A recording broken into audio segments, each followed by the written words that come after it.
বিবাহ করার 3 দিনের পর এই রফিকুল ইসলাম মাদানী একটা পুকুরের পাশে বসে একটা সুন্দর করে ইসলামিক সঙ্গীত গাইছিল।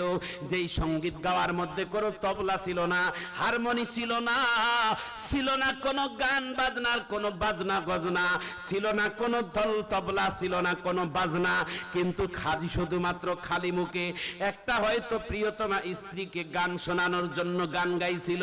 কেমনে কেমনে করে কোনো বন্ধু বান্ধব এটাকে ভিডিও করে ইন্টারনেটে ছাড়িয়ে দিয়েছে, আরো বেশি ভাইরাল হয়ে গেছে।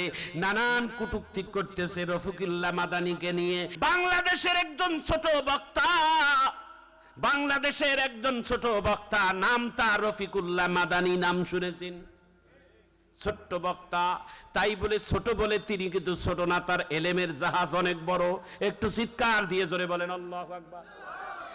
গত কয়েকদিন আগে তিনি আরেকটা বিবাহ করেছেন। ইসলাম পুরুষকে 4টা বিবাহ করার অধিকার দিয়েছে, কোন সরকার না, কোন রাজনীতিবিদ না, আল্লাহ কোরআনে বিধান করে দিয়েছেন। একজন পুরুষ যদি সামর্থ্যবান 4 প্রকারের হয় তাহলে 4টা পর্যন্ত বিবাহ করার অধিকার রাখে। এটা আল্লাহ তাআলা কোরআনে বিধান করে দিয়েছেন। একটু চিৎকার দিয়ে জোরে বলেন মারহাবা। রফিকুল ইসলাম মাদানী দ্বিতীয় বিবাহ করার পরে বাংলাদেশে অনেক মানুষেরা, ইসলামের যারা দুশমন, তারা চুলকানি শুরু করে দিয়েছে যে হুজুরেরা কেন এত বিয়ে করে, কেন এত বিয়ে হয়, বিয়ে করা তো এমনি এমনি হয় না, বিবাহ করা ইসলামে জায়েজ আছে। এই গুণগুলো কারো মধ্যে যদি থাকে সে বিবাহ করতে পারে। বিবাহ করার 3 দিনের পর এই রফিকুল ইসলাম মাদানী একটা পুকুরের পাশে বসে একটা সুন্দর করে ইসলামিক সঙ্গীত গাইছিল।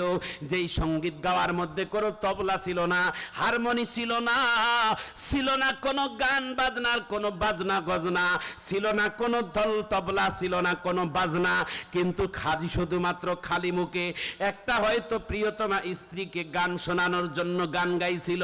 কেমনে কেমনে করে কোনো বন্ধু বান্ধব এটাকে ভিডিও করে ইন্টারনেটে ছাড়িয়ে দিয়েছে, আরো বেশি ভাইরাল হয়ে গেছে। নানান কটূক্তি করতেছে রফিকুল্লাহ মাদানীকে নিয়ে, কিন্তু না বাবা না, দেখি অনেক ওলামায়ে কেরামও কিন্তু না বুঝে রফিকুল ইসলাম মাদানীর সমালোচনা করে। কিন্তু ইসলামে এই রকম সমালোচনা করা কিন্তু গুনাহের কাজ। ভাইজান আমার, বন্ধুগণ আমার, ঢোল তবলা বাজনা ছাড়া যারা গান গায়, সুন্দর সঙ্গীত গায়, এই সঙ্গীতের মধ্যে কোনোদিন গুনাহ হয় না। বরং নবীর কন্যা হযরতে ফাতেমা রাদিয়াল্লাহু তাআলা আনহা প্রতিদিন আলীর জন্য একটা করে গান বরাদ্দ করে রেখেছেন। রাত্রে কোনোদিন ঘুম হয় না আলী ফাতেমার কণ্ঠ থেকে যদি একটা ইসলামী সঙ্গীত আর গান না শোনে। একটু চিৎকার দিয়ে জোরে বলা যায় না মারহাবা। নবীর একজন স্ত্রী ছিলেন অল্প বয়সের, নাম ছিলেন হযরতে আম্মা জান আয়েশা সিদ্দিকা। যেমনি অল্প বয়স ছিলেন তেমনি তার এলেম ছিল, তেমনি তার কণ্ঠ ছিল। প্রতি রাত আমার নবীরে একটা করে সঙ্গীত আর গান শোনাই দিত। একদিন আমার নবী ডাক দিয়ে বলেন, আয়েশা তুমি একটু সঙ্গীত বলো, আমি তোমার সঙ্গীত শুনি। আল্লাহর নবী আয়েশাকে সঙ্গীত শুনতে শুরু করাই দিয়েছে। আল্লাহর নবী ঘরের চৌকাটের মধ্যে দাঁড়াই গেছে। কিছুক্ষণ পরে আল্লাহর নবী ঘরের চৌকাট থেকে আসিয়া ডাক দিয়ে বলে, বিবি রে, তোমার সঙ্গীত, তোমার গান যদি ঘরের চৌকাট পার হতো তাহলে এই গানটা হলো হারাম, আর যদি ঘরের চৌকাট না পার হয় তাহলে এই গানটা তোমার জন্য হালাল। নিজের ঘরের স্ত্রী যদি কোনো অভিনয় করে, উত্তম স্বামী করে না পড়ে, নিজের স্বামীকে মুগ্ধ করার জন্য কোনো অভিনয় করে, এই অভিনয় কোনো গুনাহ না, বরং সওয়াব হবে। একটু জোরে কর। নিজের স্বামী যদি সুন্দর কাপড় পরে স্ত্রীকে খুশি করার জন্য রাত্রের গভীরে কোনো গান শোনায় অথবা অভিনয় করে স্ত্রীকে খুশি করায়, এটাও একটা ভালো কাজ। সুবহানাল্লাহ জোরে বলেন। কিন্তু আমরা এটাকে উল্টা চোখে দেখি। স্বামী স্ত্রী একজন আরেকজনকে কেউ যদি গান শোনায় ঢোল তবলা ছাড়া, এটা কোনো গুনাহের কাজ না বাজান, এটা ভালো কাজ। এটা নিয়ে সমালোচনা করা যাবে না। যারা রফিকুল্লাহ মাদানীকে নিয়ে সমালোচনা করেন তারা আপনারা ভুল করছেন। কারণ রফিকুল্লাহ মাদানী তিনি কিন্তু কোনো শিল্পী না যে মঞ্চের মধ্যে ঢোল তবলা বাজাই গান গাইতেছে। কথা বলেন ঠিক কিনা? ইসলাম তাকে অধিকার দিয়েছে নিজের কণ্ঠ দিয়ে সুন্দরভাবে আল্লাহর দুনিয়ার কিছু দৃশ্য দেখে সুন্দর গান বলবে, সঙ্গীত বলবে, এটা খারাপ কিছুর না। আল্লাহর নেয়ামতে সুন্দর। কিছু কিছু সঙ্গীত আছে শুনতে ভালো লাগে, একটু জোরে বলুন ঠিক কিনা? তোমার সৃষ্টি যদি হয় এত সুন্দর, তোমার সৃষ্টি যদি হয় এত সুন্দর, না জানি তুমি তাহলে কত সুন্দর, কত সুন্দর। মারহাবা কর। আচ্ছা, এরকম যদি স্ত্রীকে গান শোনান গোনা হবে? একটু জোরে কর মারহাবা। এইরকম কোন গান বাজনা ছাড়া যদি কোনো সঙ্গীত স্বামীয়ে তার স্ত্রীকে শোনায়, স্ত্রী তার স্বামীকে শোনায়, এটা কোনো গুনাহের কাজ না। তবে এটাও বলি, রফিকুল্লাহ মাদানী ভাই, আপনি হয়তো বয়স অল্প, কিন্তু আপনার এলেমের দরজা অনেক বড়, এলেমের পাহাড় আপনি। আপনাকে অনুরোধ করি, বাংলাদেশে ইসলামের অনেক দুশ্মন আছে, যারা এই হুজুরদের দোষ খোঁজার জন্য তারা চাতক পাখির মতো ক্যামেরা নিয়ে দাঁড়াই থাকে। কথা বলেন ঠিক কিনা? আপনি একটু সাবধান হন, কারণ এদেশে ইসলামের অনেক দুশ্মন আছে। আপনি এগুলোর থেকে একটু সাবধান হন। এত বেশি খোলামেলায় সাধারণভাবে আপনি কখনো দেখি নৌকায় চড়ে সাঁতার কাটেন, এটাও ফেসবুকে দেন। কখনো দেখি স্ত্রীকে বিবাহ করবেন, আপনি করেন, এটা ফেসবুকে দেওয়ার কি আছে? জোরে বলেন ঠিক কেন? আপনি বিবাহ করবেন, ফেসবুক কেন? আপনি স্ত্রীকে খুশি করে গান শোনাবেন, ফেসবুক কেন? কথা বলেন ঠিক কেন? আপনি গোসল করবেন, হাফ প্যান্ট পরে করেন, ফুল প্যান্ট পরে করেন, ফেসবুক কেন? আপনি এগুলোর থেকে সাবধান হন, কারণ এদেশের ওলামাই কেরাম হচ্ছেন সাদা পাঞ্জাবি। সাদা পাঞ্জাবির মধ্যে একটা দাগ লাগলে দূর থেকে বোঝা যায়। আলেমেরা হচ্ছেন সাদা কাপড়ের মতো, অল্প দোষেই সমাজের মানুষেরা সমালোচনা করে। জোরে বলুন ঠিক কিনা? এটা সাধারণ মানুষ অপরাধ করলে দোষ নাই, কিন্তু আলেমে দোষ করলে অনেক আওয়াজ হয়। এই জন্য আপনাকে সাবধান করে দেই ভাই, আপনি অনেক বড় একজন আলেম, আপনার সমালোচনার যোগ্যতা আমার নেই। তবে একটি অনুরোধ করব, আপনি এগুলো থেকে সাবধান হন। ইসলামের দুশ্মনেরা অনেক দিকে ছড়িয়ে আছে, যাতে করে আলেমদের সম্মান করলে আমাদের ইসলামের শক্তি কিছুটা কমে যায়। ঠিক কিনা বলেন? তারা সুযোগ পাইলে এরকম ভাবে অনেক কিছু কথা বলার চেষ্টা করে। এই জন্য আলেমেরা হচ্ছেন সাদা কাপড়ের মতো। নবী আলাইহিস সালাতু ওয়াস সালাম বলে, ক্বালান নবী সাল্লাল্লাহু আলাইহি ওয়াসাল্লাম, আল উলামা ওয়ারাসাতুল আম্বিয়া ওয়া ইন্নাল আম্বিয়া লাম ইওয়ারিসু দিনারান ওয়ালা দিরহামা। আল্লাহু আকবার বলেন। কোন নবী রাসূল দুনিয়া থেকে বিদায় হওয়ার পর কোন সম্পদ রেখে যায় নাই। নবী রাসূলেরা দুইটা সম্পদ রেখে গেছে, আল্লাহর ওহীর জ্ঞান।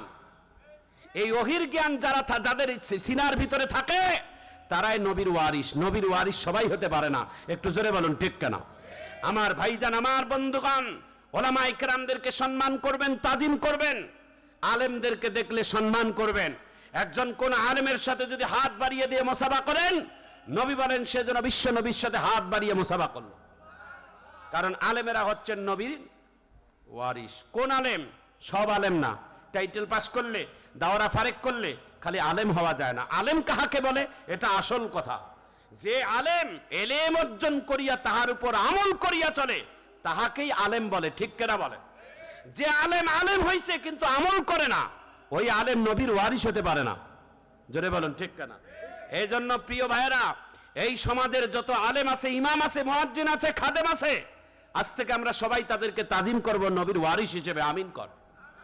নবীর মহাব্বতে, নবীর ভালোবাসায় একজন আলেমকে কেউ সম্মান করলে, একজন কোরআনের হাফেজকে সম্মান করলে আল্লাহর নবী খুশি হয়। জোরে কর সুবহানাল্লাহ। আপনাদের চোখের পানি পড়তে বাধ্য হবে। পর্দার আড়ালের মা, তুমি কেন তোমার মা বাবাকে, তুমি তোমার শ্বশুর শাশুড়িকে তুমি কেন আলাদা করে রাখতে চাও?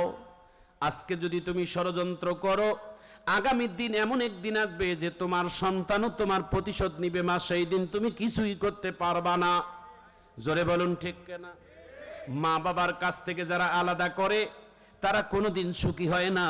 মা বাবাকে একসঙ্গে নিয়ে যারা রাখে, তারাই হচ্ছেন দুনিয়ার সব থেকে সুখী পরিবার। একটু চিৎকার দিয়ে জোরে বলুন ঠিক কিনা? এরে কপাল পোড়া ভাইয়েরা আমার, একটু দিলটা নরম করে দেন। যাদের মা চলে গেছে দুনিয়ায়, যাদের বাবা দুনিয়া থেকে চলে গেছে, একটা বার বলেন তো বাবা, কার কার এই মঞ্চের মধ্যে মা নাই? একটু হাত তুলে দেখান। অনেকগুলো লোকের মা নাই। যাদের যাদের বাবা নাই একটু হাত তুলে দেখান, আমারও বাবা নাই। একটু চিৎকার দিয়ে জোরে বলা যায় না আল্লাহু আকবার। 100 কোটি টাকা দিয়েও মাকে আর কোনোদিন পাওয়া যাবে না। 100 বিঘা জমি দিয়ে কোনোদিন বাবাকে দেখা যাবে না। বাবা মা যে কত দামি নিয়ামত 1 মিনিটের মধ্যে বুঝবেন আর কাঁদবেন। আমার এই ঘটনাটা ইন্টারনেটে ভাইরাল আছে, প্রায় মাহফিলে এই ঘটনাটা আমি কয়েক মিনিটের জন্য বলে যাই। গত কয়েক বছর আগে আমার এই বাংলাদেশের উত্তরবঙ্গের নীলফামারী জেলায় একটা মাহফিল ছিল মাদ্রাসা কেন্দ্রিক। ওই মাদ্রাসার 10 জন কোরআনের হাফেজদের মাথায় সেই দিন পাগড়ি দেওয়া হবে, এই উপলক্ষে মাহফিল ছিল। মারহাবা কর। আমি স্টেজের মধ্যে উঠলাম, 10 জন কোরআনের হাফেজ মঞ্চের সামনে দাঁড়িয়ে গেল। যারা জ্যান্ত কোরআন তারা সবাই মঞ্চের সামনে দাঁড়িয়ে গেল। একে একে করে বাচ্চাগুলোর মাথা এইভাবে পাগড়ি পেঁচাই দিয়া সামনের মধ্যে দাঁড় করাই দেই। বাচ্চাগুলো মাথায় পাগড়ি দেওয়ার পরে বাচ্চাগুলোর আনন্দ, বাচ্চাগুলোর বাবা মার আনন্দ, বাচ্চাগুলোর আত্মীয় স্বজন আনন্দ, বাচ্চার ছাত্র উস্তাদ বড় আনন্দ। একটু চিৎকার দিয়ে জোরে বলুন ঠিক কিনা। 9 জন বাচ্চার মাথায় পাগড়ি দিলাম। একটা বাচ্চা বাসায় মঞ্চের এই পাশে দাঁড়িয়ে আছে। ওই 10 নম্বর বাচ্চাটার মাথায় যখন পাগড়ি পেঁচাইতে গেলাম বাজান, বাচ্চাটার মাথায় পাগড়ি দিতে যাইয়া দেখছি বাচ্চাটা ফুপাই ফুপাই খালি কান্দে। বাচ্চাটার চোখের পানি গাল বেয়ে বেয়ে তার বুকের কাপড় ভিজে গেছে। বাচ্চাটাকে উঠে দেখি বাচ্চাটা চোখের পানি ফেলে তার বুকের কাপড় ভিজেই ফেলছে। আমি বললাম বাজার, আজকের এই আনন্দ দিনে জমি সূরাতুল ফাতিহা থেকে নাস পর্যন্ত মুখস্থ করে পাগড়ি নেওয়া মানে আনন্দের সময়। সবাই হাসে, তুমি কেন কান্দো? তোমার চোখের পানিতে কেন তোমার বুক ভিজে গেল? বাচ্চাটা আমাকে ডাক দিয়ে বলে, হুজুর 9 জন বন্ধুর মাথায় পাগড়ি দিলেন, তাদের মুখে হাসি, আমার চোখে কেন পানি? বলে হ্যাঁ। বলে এই 9 বন্ধুর বাবারা জীবিত আছে, তাদের বাবারা মঞ্চের পিছনে দাঁড়িয়ে আছে। একটু পরে মাদ্রাসার পক্ষ থেকে বাবাদের কাছে টুপি আর রুমাল দেওয়া হবে, কিন্তু আমার পিছনে আজকে বাবা না।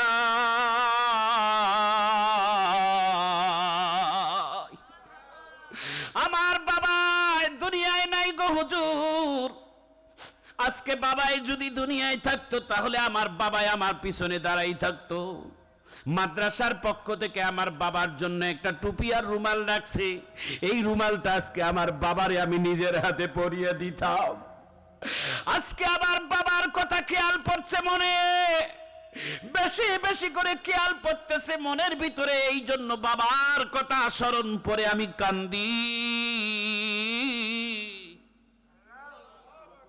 আমি বাচ্চাটাকে বুকের মধ্যে জড়াইয়া বললাম, বাজার এই দুনিয়াতে চিরজীবন মানুষের বাবা মা কোনোদিন বেঁচে থাকে না। বাজার তোর বাবা এই দুনিয়ার থেকে চলে গেছে, তোর মা তো আছে দুনিয়ায়।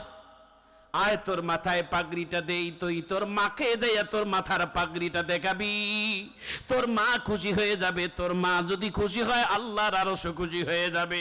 বাচ্চাটা হাউমাউ করে কান্দে আর বলে, হুজুর আমার মতো কপাল পোড়ার এই দেশে কেউ নাই। আমি বললাম কেন বাজার? কয় আমার বাবার আগে, অনেক আগে আমার মা আমাকে এতিম বানিয়ে দুনিয়া থেকে চলে গেছে। তার মানে আমার বাবাও নাই, মাও নাই। চোখের পানি ছেড়ে ছেড়ে দিয়ে কান্দে।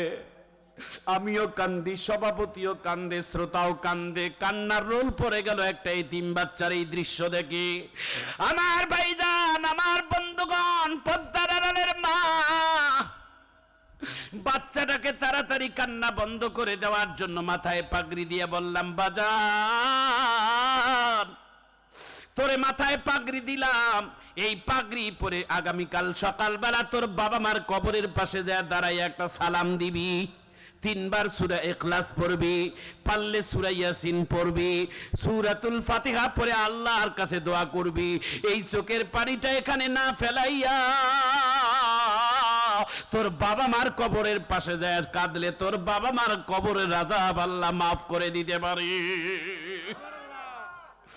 আমার ভাইজান, আমার বন্ধুগণ, ওই মাহফিল থেকে সেই দিন আসা হয় নাই আমার। পরের দিন ফজরের নামাজের পর মাদ্রাসার মুহতামিম ডাক দিয়ে বলে, হযরত চলেন ফজরের নামাজ পড়লাম। বলে হ্যাঁ। বলে চলেন একটু কবরটা জিয়ারত করে আসি। বললাম কার? বলে মাদ্রাসার পাশে কবরস্থান, যেই ছেলেটা গতকালকে পাগড়ি দিতে গিয়ে আপনিও কেঁদেছেন, বাচ্চাটাও কাটছে, ওই এতিম, ওই এতিম ছেলেটার মা বাবার কবর মাদ্রাসার পাশেই আছে। একটু যাই, কোরআনে হাফেজের মা বাবার কবরটা একটু জিয়ারত করে আসি। একটু চিৎকার দিয়ে জোরে বলা যায় না আল্লাহু আকবার? আমার ভাইজান, আমার বন্ধুগণ, শহীদ যদি আল্লাহ রাস্তায় কেউ হয়, শহীদের কবর জিয়ারত করবেন, আত্মার প্রশান্তি আসবে। একটু জোরে কোন আল্লাহু আকবার। শহীদ যারা আল্লাহ রাস্তায় জীবন দেয় তারা কোনোদিন মরে না বাজান, তারা জীবিত থাকে। একটু চিৎকার দিয়ে জোরে কোন আল্লাহু আকবার।